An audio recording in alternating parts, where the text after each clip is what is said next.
Alors voilà, 5, 4, 3, 2, 1, top. Bonjour Shani Brooks. Bonjour Alice Queen. Alors, je vais te présenter. Tu es ce qu'on appelle une geek. Est-ce que je le dis bien?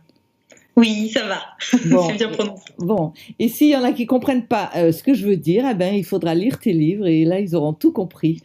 Alors, tu écris ce qu'on appelle, ou ce que tu appelles en tout cas, de la romance geek. Et moi, à ma connaissance, tu es la seule à écrire ça en France. Alors, je ne sais pas, est-ce qu'il y a d'autres auteurs ou autrices qui écrivent de la geek romance? Alors, en fait, oui, je pense il y a pas mal d'auteurs qui sont comme moi, qui ont pas mal cette culture un peu héritée des années 80, 90, que ce soit sur les films de science-fiction, les mangas ou ce genre de choses, et qui m'en mettent dans leurs livres. Par exemple, Kristen Rivers, elle met pas mal de références dans ses histoires, et Oui, c'est vrai d'accord. que j'ai Donc, un peu poussé. ouais, oui, voilà, je comprends. Voilà, j'ai un peu poussé le truc un peu plus loin et toutes mes histoires sont pas forcément comme ça, mais là c'est justement l'histoire dont on va parler. J'ai vraiment été au fond et je me suis amusée à mettre pas mal de références Oui, oui, et oui. à mettre des notes de bas de page Oui, et tes personnages sont des geeks aussi. rigolo. Oui, Oui, oui, et puis mes voilà. personnages sont des gros geeks. Ouais, Oui, ça, oui, oui. Alors donc tes romans, ben, en tout cas donc cette série-là dont on va parler, qui s'appelle Le contrat avec un geek, hein, c'est le titre générique de la série. Eh ben, bon, moi j'ai tout lu, je me suis régalée, c'est très frais, c'est très gai, c'est drôle, c'est rigolo. Bon, c'est de la romance aussi, hein, donc c'est tendre. Mais attention, je dois prévenir parce qu'au début tu préviens qu'il y aura des scènes hot, mais tu mets un petit truc, oui mais pas trop, ou je sais pas quoi. Non, c'est pas trop, c'est tout le temps, en fait, quasiment. C'est une scène sur deux.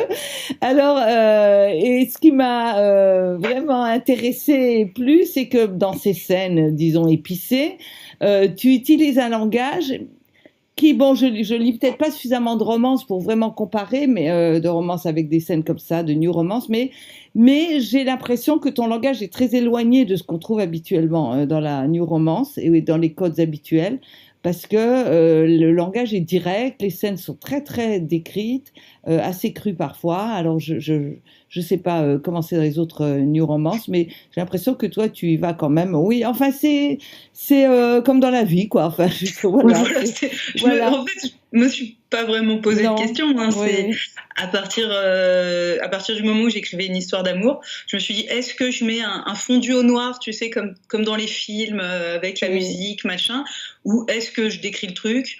Je me suis dit, je le décris comme c'est dans la vie. Ça peut être drôle, ça peut être tendre, ça peut être un peu plus hot, ça peut être plus peut-être trash, j'en sais rien, mais voilà, je t'écris. Pour moi, voilà, c'est plus réaliste Oui, et oui. Et bon, je dois rajouter aussi que c'est souvent basé aussi sur des fantasmes geeks, hein? oui, il y a, ouais, Oui, il y a avec des des petits fantasmes, déguisements, il y a des trucs assez rigolos avec du des coup. déguisements, avec des trucs comme ça. Bon, bon, c'est rigolo. Oui, il y a le cosplay, ouais, pas Oui, mal. oui, voilà. Alors, donc, oui, parce qu'il y a tout un langage qui va avec aussi. Donc, tu nous es. Bon, alors, ce qui est bien quand même dans tes romans, je préviens aussi pour ceux qui auraient peur de rien comprendre, c'est qu'il y a beaucoup de notes, des notes qui sont très rigolotes aussi. À chaque fois qu'on arrive aux notes, bon, ben, c'est encore une autre partie de rigolade parce que voilà, chaque note est personnalisée et vraiment drôle et tu t'y mets aussi. Alors, les couvertures évoquent des dessins geeks pixelisés comme ça, comme on a l'habitude de voir. Donc c'est pour ça aussi que je préviens pour les scènes hautes, parce que justement les couvertures n'annoncent pas forcément ça, donc il faut quand même prévenir.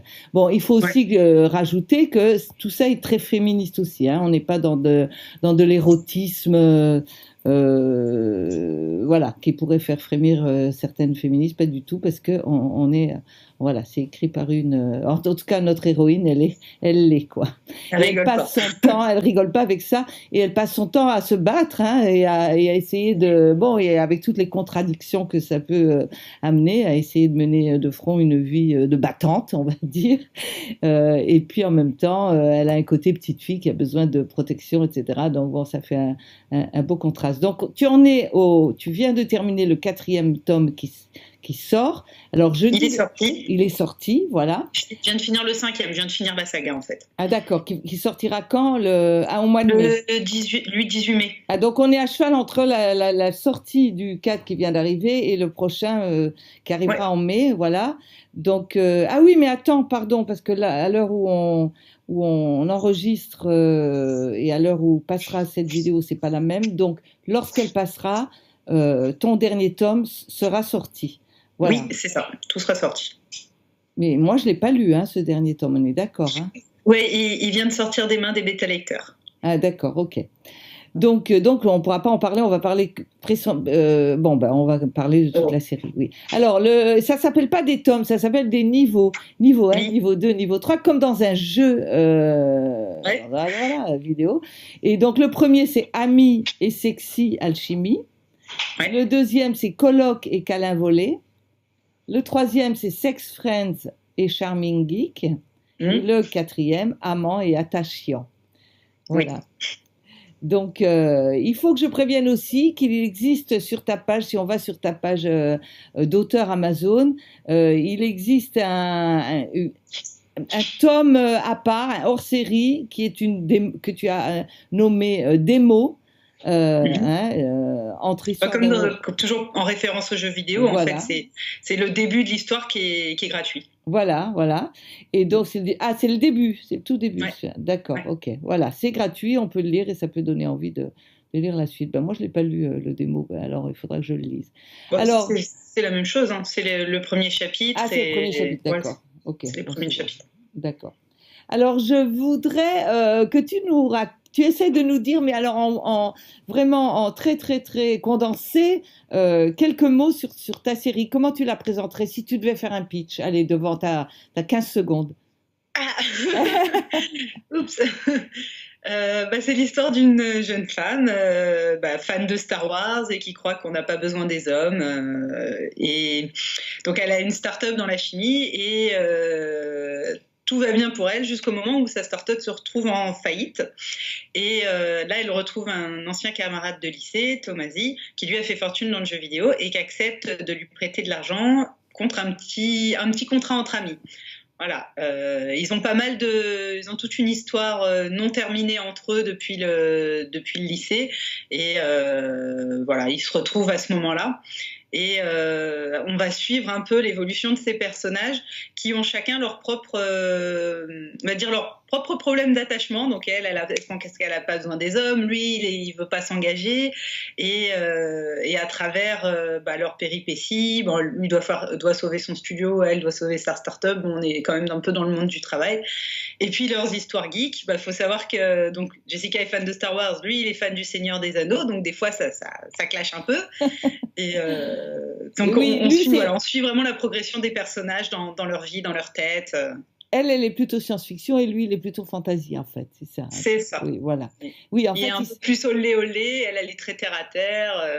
Oui, puis elle, il faut vraiment, elle veut être vraiment, elle est toujours très, très bien habillée, etc. Alors que lui, il porte des sandales vraiment improbables. Des choses, il s'habille vraiment n'importe comment. Non, enfin, on va casser le personnage. Il a surtout des t-shirts geeks. Voilà. Oui, entre autres. Alors, est-ce que tu as l'impression que tu ressembles à tes personnages un peu? Parce que, voilà, par exemple, ces femmes qui se battent pour réussir, il y a plusieurs caractères de femmes dans tes romans qui sont toutes intéressantes. Et puis, donc voilà, est-ce que toi, tu t'apparentes à ces femmes-là ou pas du tout? Ouais, quand même un peu, ouais. À la base, à la base, non, j'ai essayé d'être journaliste scientifique, je pars ici, mais c'est une chose.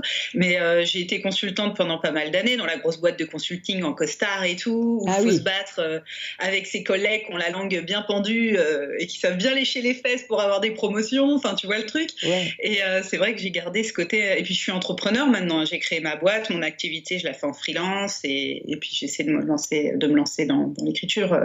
C'est aussi de l'entrepreneuriat.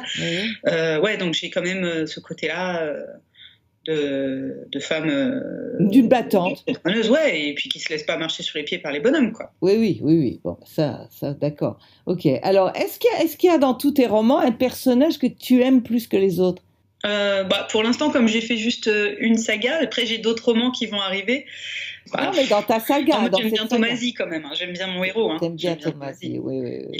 Il est à l'image des hommes que j'aime bien, même avec les qualités et les défauts, quoi. Oui, parce qu'il est agaçant, hein, des fois. Hein. Il est chiant. Il est chiant. Mignon, il est gentil, mais il est chiant. Oui, parce qu'il est un peu bébé, quoi. Il est énervant, quoi. On a envie de le secouer. Ouais, mais c'est vrai qu'il est adorable. Il est très moqueur. Il est moqueur. C'est mignon, mais c'est chiant. Oui, c'est vrai.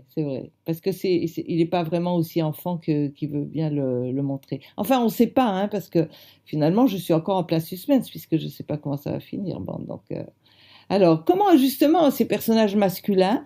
Bon, alors il y a lui, il y a son copain, alors qui est geek, très scientifique, qui est d'origine canadienne. Il y a le beau-frère aussi, et puis il y a le personnage un peu sombre du Dark Vador du monde de l'entreprise, qui est attachant aussi d'un côté parce que bon, voilà, il est sympathique aussi.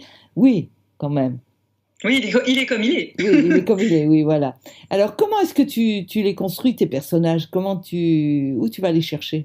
Déjà, la base de la geek romance, c'est que j'ai été chercher les personnages un peu sur des modèles de gens que j'avais rencontrés ou que je connaissais, ou de moi-même, hein, comme tu le disais. C'est pour ça que j'ai créé des personnages geeks et que je suis sortie des clichés un peu de la romance. Parce que c'était des gens qui me ressemblaient pas. Les femmes telles qu'elles sont montrées souvent, ça me ressemble pas. Les hommes, ils ressemblent pas aux hommes que j'ai connus. Donc voilà, donc je m'inspire forcément des gens qui m'entourent. Et après, plus concrètement pour le roman, j'utilise la méthode d'Elisabeth George, l'écrivaine de romans policiers. Tu dois connaître. Elle a fait une méthode d'écriture et elle donne sa façon de faire. C'était une psychologue à la base, donc elle attache énormément d'importance à la psychologie des personnages et à ce qu'elle appelle la démarche pathologique. En gros, on a tous une blessure intérieure ou un problème initial et quand on se retrouve confronté à nos frustrations, on entre dans ce qu'elle appelle une démarche pathologique et on se retrouve à essayer de combler des vides. Et c'est ça que c'est sur cette méthode-là que je me suis basée. D'accord, ok, super, ça marche très bien. Ils ont de l'épaisseur en fait. Ils ont de l'épaisseur, effectivement.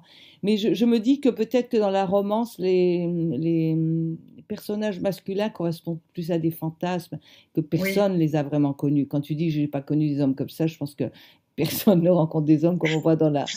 De toute façon, statistiquement, c'est pas possible. Le self-made man de moins de 30 ans qui est milliardaire, ça n'existe pas. Ou alors, il y en a peut-être que quelques-uns, mais ils sont pas forcément beaux. Et voilà. Puis bon, il y a quelques...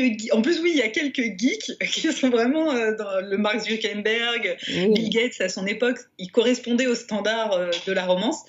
Mais bon, ils sont pas beaux, puis ils sont vachement renfermés, ces mecs. Ils sont pas glamour du tout, enfin, je veux dire. Ils sont pas glamour, quoi. Puis ils ont pas le côté bad boy qu'on trouve dans la romance habituellement, mais avec un cœur tendre, voilà, le cœur de rocker. Mais enfin, bon, bref, tout ça, c'est très fantasmé dans la romance. Et puis peut-être que tes personnages à toi le sont un peu moins. Ils sont moins dans le fantasme, peut-être un peu plus dans le réel, ce qui peut paraître bizarre pour de la geek romance, mais bon, c'est vrai, tu as réussi cet exploit. Et donc, moi, j'aimerais beaucoup savoir pourquoi tu as décidé d'écrire, en fait. Est-ce que ça remonte loin? Oui. Oui, ça remonte très loin. En fait, j'ai toujours inventé des histoires, hein. Je pense qu'on a sûrement ça en commun, tous les écrivains. De toute petite, je m'inventais des histoires. Quand la réalité me plaisait pas, j'en faisais autre chose. Et quand l'état du monde me plaisait pas, j'en faisais autre chose aussi. Mais l'idée de les écrire, c'est venu beaucoup plus tard. C'est quand j'ai commencé à m'occuper d'enfants vers 16-17 ans, que j'ai fait de l'animation et puis que j'ai commencé à avoir une nièce et tout ça. J'ai commencé à les raconter, en fait, à l'oral. Et j'ai remarqué que les enfants, c'était quelque chose je me suis rendu compte à quel point l'esprit humain est câblé pour les histoires. C'est pas que moi qui aimais les histoires, tout le monde aime les histoires, quoi. Et puis j'ai commencé à les écrire à la main sur un cahier. Puis un matin, je me suis réveillée, j'ai écrit une histoire. Quand j'ai eu mon ordi, j'ai écrit une histoire sur une histoire pour enfants aussi, qui est restée dans les cartons. Je l'ai envoyée à tous les éditeurs. Ça a été refusé, je l'ai réécrite, je l'ai renvoyée, ça a été refusé. Moi, comme beaucoup de gens, tu sais, dans les premiers pas. Et puis après, de fil en aiguille, j'ai trouvé mon autre nom de plume que tu connais, qui est plus science-fiction. Et puis un jour, j'ai eu envie de faire de la romance et Shani Brooke est née. Et tu as mélangé voilà, tes deux. Oui, voilà mes deux passions. Oui, tes deux passions, oui, oui. Il y a un très beau personnage de petite fille dans cette saga, qui est une petite fille qui a une maladie des os. On peut en parler un petit peu, on ne va pas spoiler en parlant. Et donc, c'est un beau personnage parce que elle permet à chaque fois de faire rebondir tes scènes et de mettre un miroir et un écho comme ça sur les scènes des deux amoureux, de nos deux amoureux. C'est la nièce de Tomasi. Et elle nous permet aussi de faire ressortir chez l'héroïne, chez Jessica, un côté plus tendre, parce que parfois elle est dure, elle est comme un pitbull, quoi. Oui, voilà, un pitbull ou elle est tranchante, quoi.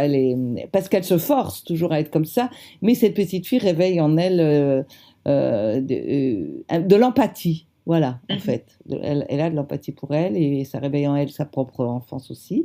Et donc, ça nous permet d'avoir. Donc, parle-nous un peu de ce petit personnage, Charlie, c'est une enfant, comme tu l'as dit, qui a la maladie des os de verre. Donc, de toute petite, elle a été très, très couvée.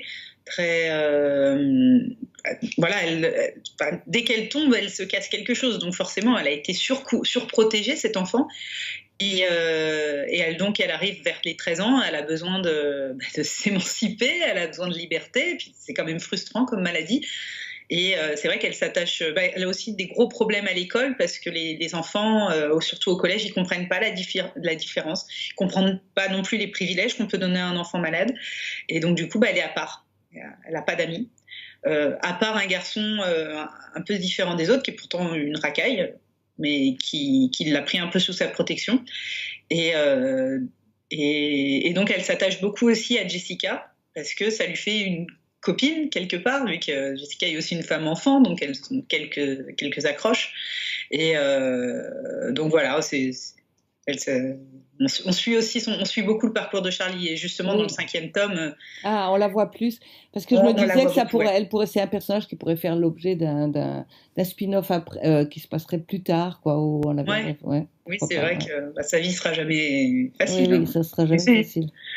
Et c'est une petite geek aussi. Hein. Oui, c'est une petite geek. Voilà. Mais elle a ce tout-fic là dans sa vie, cette racaille là, comme tu dis, qui est un mystère aussi, parce que bon, à chaque fois, il essaye de parler un peu de sa vie de famille, et on ne sait pas, en fait, tu ne nous le dis pas, mais il essaye de parler alors on se dit, bon, c'est pas pour rien peut-être qu'il la défend, qu'il la protège, et qu'il est attiré. Non, voilà. On n'est pas...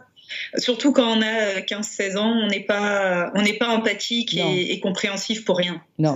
Il faut avoir vécu certaines choses. Oui, voilà. Donc, on imagine qu'il a quelque chose dans sa vie qui fait que...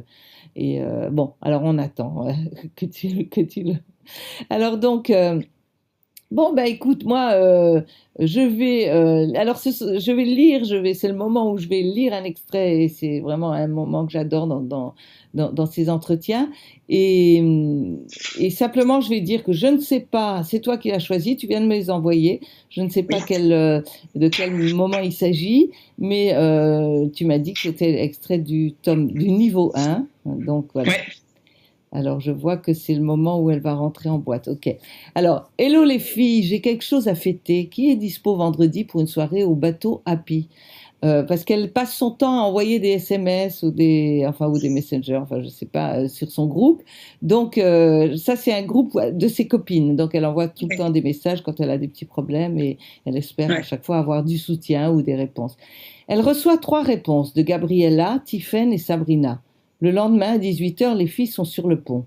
Au sens propre, le bateau Happy est une péniche, pub, boîte de nuit, amarrée au quai dans le grandiose quartier des Invalides, presque au pied de la Tour Eiffel. Malheureusement, à 18h, Jessica est encore au labo pour gérer un problème avec son directeur technique, une histoire d'achat de nouvelles machines sur laquelle ils ne sont pas d'accord. Lorsqu'elle arrive enfin sur les quais, il est 22h passées. Les lumières des bâtiments historiques se reflètent sur la Seine. De partout, la fête bat son plein. Les pavés des bords de Seine sont déjà constellés de verres abandonnés et de jeunes gens assis en cercle à moitié ivres. Quant au bateau Happy, la queue devant l'entrée de la péniche fait 3 km de long. Jessica avait oublié ce détail. Après 20 heures, entrer dans un des plus cool endroits de Paris, ça se mérite. Avec un soupir à fendre l'âme, la jeune femme prend place à la fin de la file. Elle sort son portable pour informer les filles de sa galère. Elles ne répondent pas. Normal, chacun sa croix, ainsi va le monde. Jessica est résignée, mais lorsque, après 30 minutes de queue, deux gars s'incrustent devant elle, en plus avec des bières remplies à ras-bord, elle explose. Hé, s'écrie-t-elle, à la file comme tout le monde. D'un mouvement naturel, l'un d'eux, un grand bien musclé à la peau chocolat, lui passe un bras autour des épaules. Hé, ma jolie, dit-il avec un accent créole, tu fais la tête parce qu'on est en retard. Tu avais promis de nous garder la place pourtant. Tiens, je t'ai apporté une bière. Il lui tend une panne de plastique pleine à ras-bord. Voilà. En une réplique, les gens derrière elle qui auraient pu s'agacer aussi pensent qu'ils sont un groupe. L'élan de protestation qui a suivi la tirade de Jessica retombe dans l'œuf.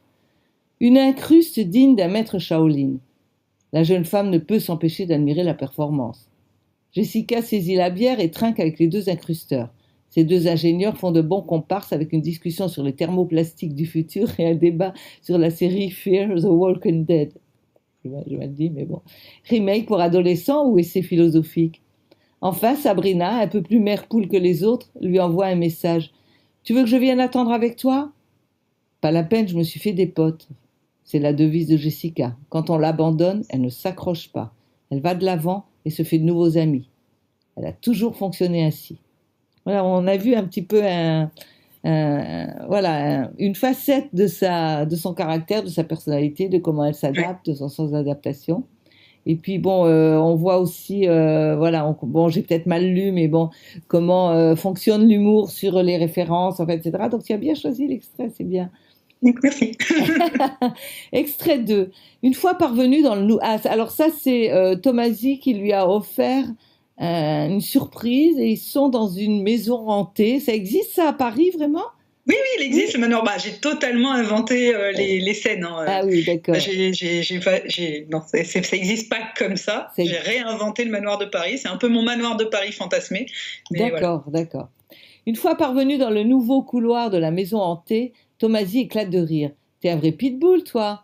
Jessica se recompose une attitude. Elle lisse son chemisier et sa jupe. Exactement. Quand on m'attaque, je me défends, dit-elle en le fixant sévèrement. C'est une mise en garde, lance-t-il avec un air innocent. Si tu savais. Elle part en avant. Le couloir est étrangement vide et ennuyeux, hormis une alcôve plongée dans l'ombre qui s'ouvre à leur droite. Jessica s'arrête devant. Elle n'a jamais vu un noir aussi soudain et aussi parfait.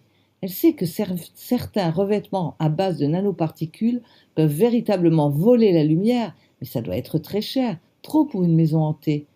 Curieuse de toucher les parois qui permettent ce noir absolu, Jessica entre dans la niche. « Hé !» s'écrie Tomasi. « C'est bon, on a compris, t'as peur de rien, pas la peine de te jeter là-dedans. Viens, j'ai un train à prendre, tu sais. » L'hésitation du jeune homme motive Jessica.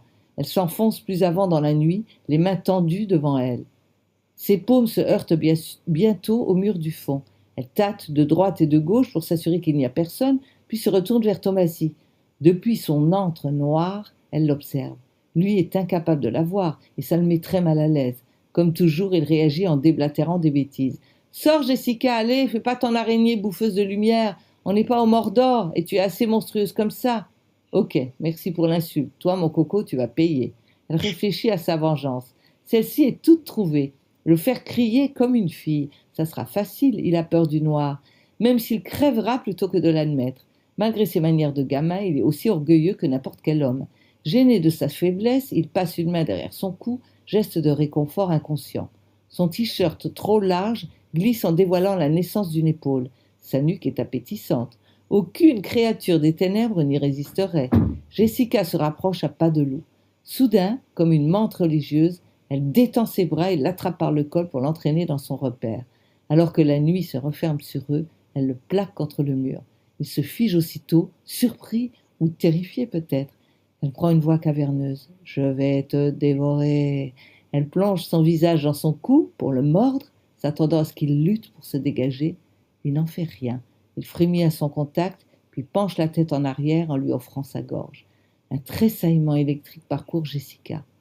Cet abandon, il est à moi. On va arrêter là. Oui. Après, ça devient plus haute.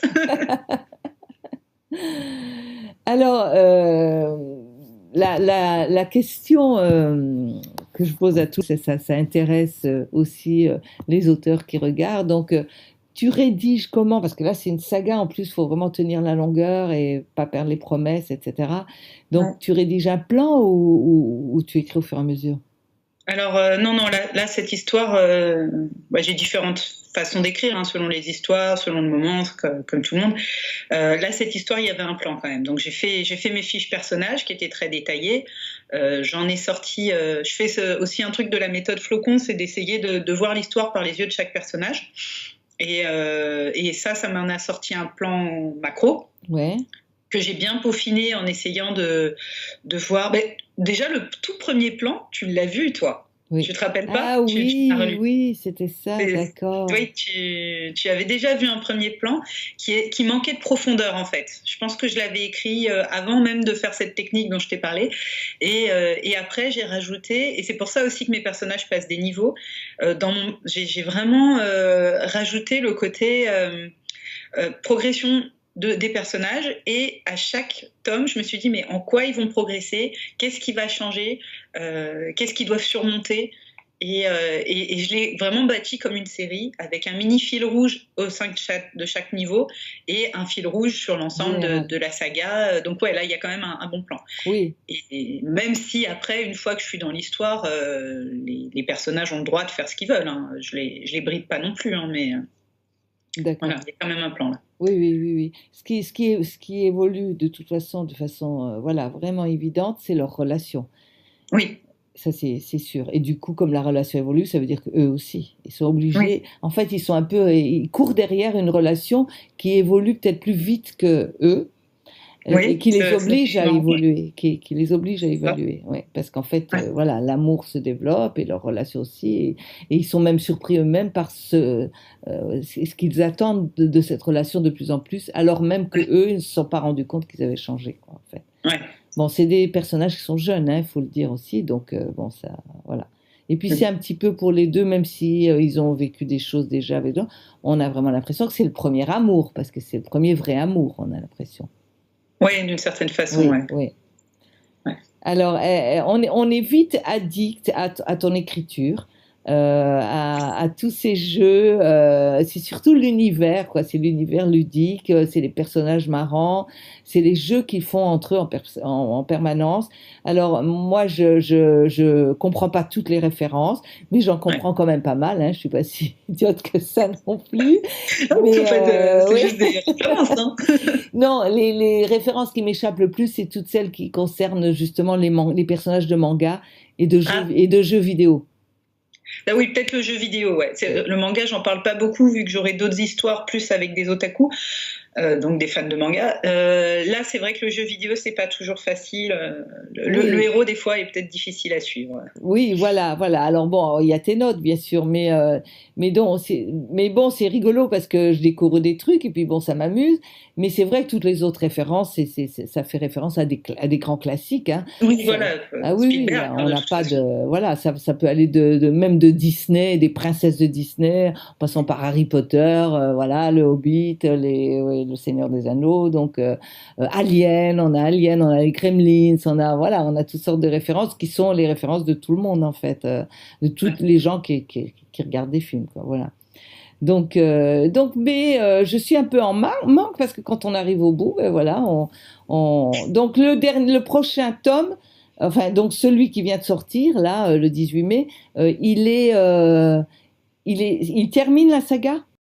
Oui, Ah d'accord, ok, bon, oui, oui. ben, super. Il faut bien que ça se termine un peu. Oui, ben oui. J'aurai quand même un petit bonus que je vais donner au lecteur sur ma lettre email, en fait.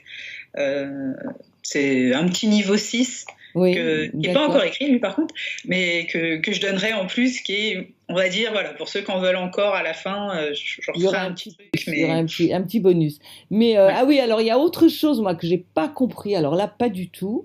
C'est que Hum. j'ai sauté quoi. Je veux dire, c'est les passages entre les chapitres. Il y a un truc. Alors je me rappelle plus maintenant. Alors attends, il faudrait que je regarde dans ma liseuse rapidement. Tu sais, tu mets euh, À la fin tu parles des bonus à la fin du niveau 1 peut-être? Non, j'ai l'impression il y a pas des genres de bonus entre entre les chapitres aussi. Non, bah, juste à la fin du niveau 1, j'ai fait des bonus. Ouais, Trois scènes, parce que le niveau 1 n'était pas assez grand pour faire un vrai livre, en fait. ouais. Donc j'ai rajouté mes bonus que normalement je donne sur la lettre email. Je les ai mis dans le livre. Les missions, par exemple. Voilà, c'est une histoire de mission. Tu dis, vous avez une mission 1, mission 2, mission 3. C'est entre les Ah bah oui, chapitres. bah pour embrouiller un peu plus les gens. Ah, voilà, bon, ben, j'ai bien été embrouillée, alors ça marche bien. Non, en gros, alors en gros, et ça c'est une erreur aussi que j'ai faite parce que ça a pas mal embrouillé les lectrices. Ah oui, C'est, je me suis dit, un niveau c'est composé de 3 missions et chaque mission est composée de trois actions. ah, C'est toujours en d'accord. référence au jeu vidéo, mais en vrai, les actions, c'est les chapitres et les missions, c'est juste des séries de 3 chapitres où je mets Ah, des d'accord, d'accord, d'accord. Mon actions Dieu, et j'étais je fais des complètement blagues, quoi. perturbée. Je me disais, faut que je fasse quelque chose, j'ai une mission.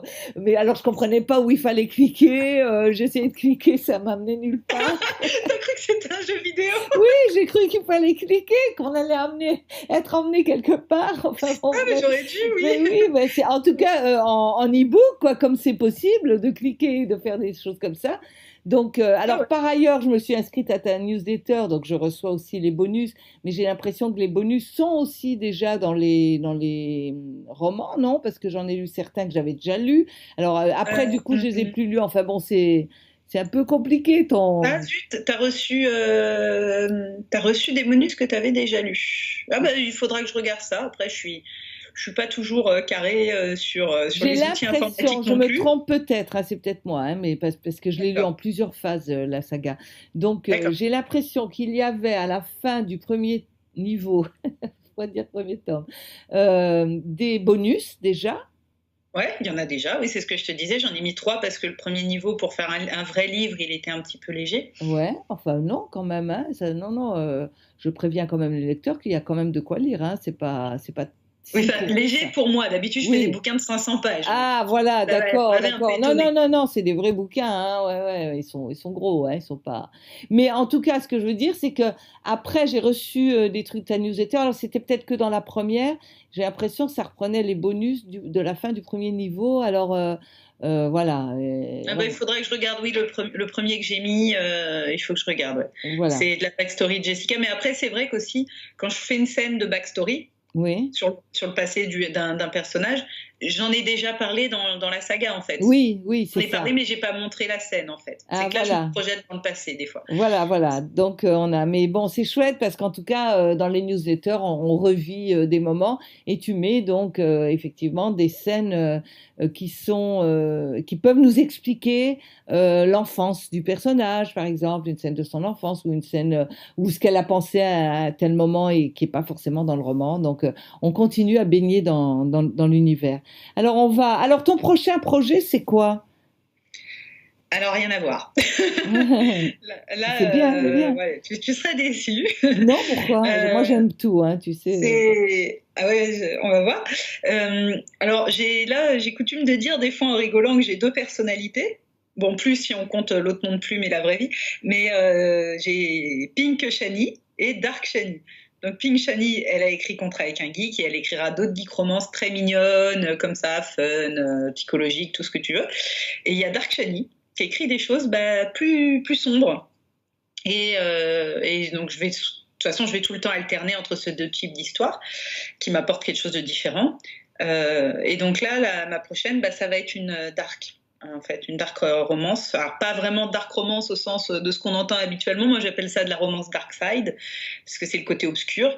On va suivre une jeune femme on reste avec ses héroïnes battantes et un peu scientifiques. Donc une étudiante, elle est plus jeune, là, elle est vraiment jeune, une étudiante en prépa scientifique qui a beaucoup de mal en fait. C'est le monde élitiste français est pas facile. Elle vient de banlieue, donc elle est en échec scolaire. et elle a énormément de colère intériorisée par rapport à ça. Et en fait, un jour où elle reçoit un 0, elle en peut plus et elle part en boîte avec sa copine qui était tout le temps, sa copine d'enfance, qui était tout le temps en train de lui dire viens, on va s'amuser, on va s'amuser. Bah, elle lâche prise. Et en fait, là, elle est prise au piège. Elle a le malheur de suivre les mauvaises personnes au mauvais endroit. Et elle est prise au piège par Valérie, un jeune du 16e, dont elle ne se méfiait pas, vu qu'elle a peur de personne. Je suis désolée, je pitche très mal l'histoire. Non, plus tu avances et plus c'est intéressant. Alors vas-y, continue. Et donc, au moment où elle cherche à s'échapper de chez lui, elle tombe sur un objet d'art ancien, une antiquité, et elle réveille un démon. Ah, d'accord.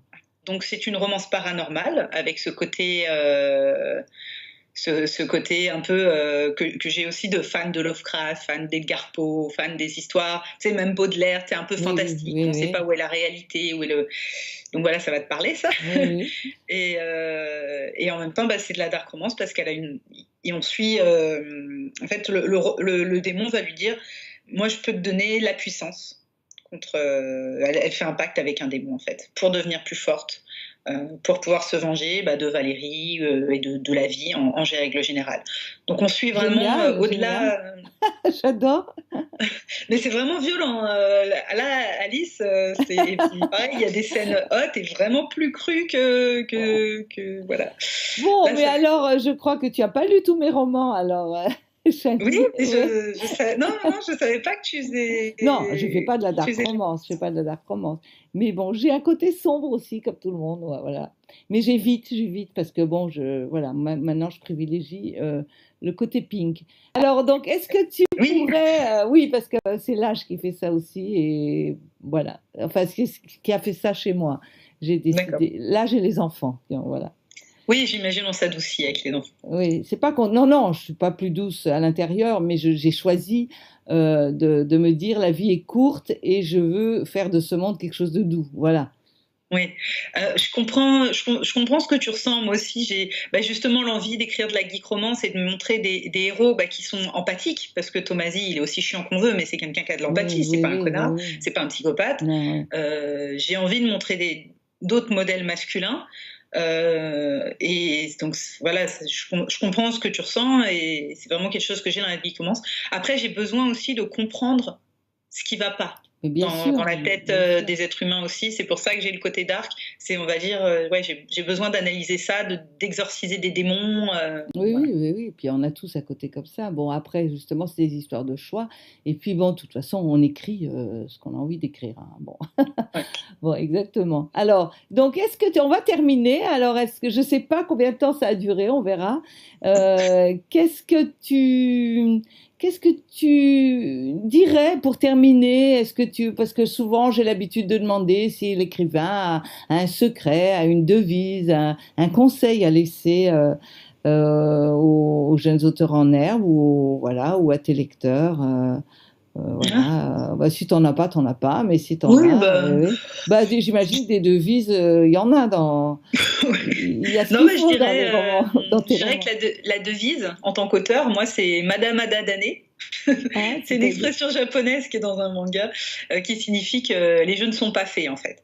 Et que ce soit en écriture ou dans la vie, quand on nous dit qu'on est nul, quand on nous dit que c'est raté, quand on nous dit, enfin moi si j'avais pris les premiers retours que j'ai eus sur mon premier roman au sens propre, je serais pas là, je serais pas écrivain aujourd'hui, j'aurais pas fait tout ce que j'ai fait. Il y a un moment, il faut jamais lâcher l'affaire, faut toujours avancer, toujours se relever quand on tombe. Super, bravo, magnifique devise, enfin magnifique. Madame Amé.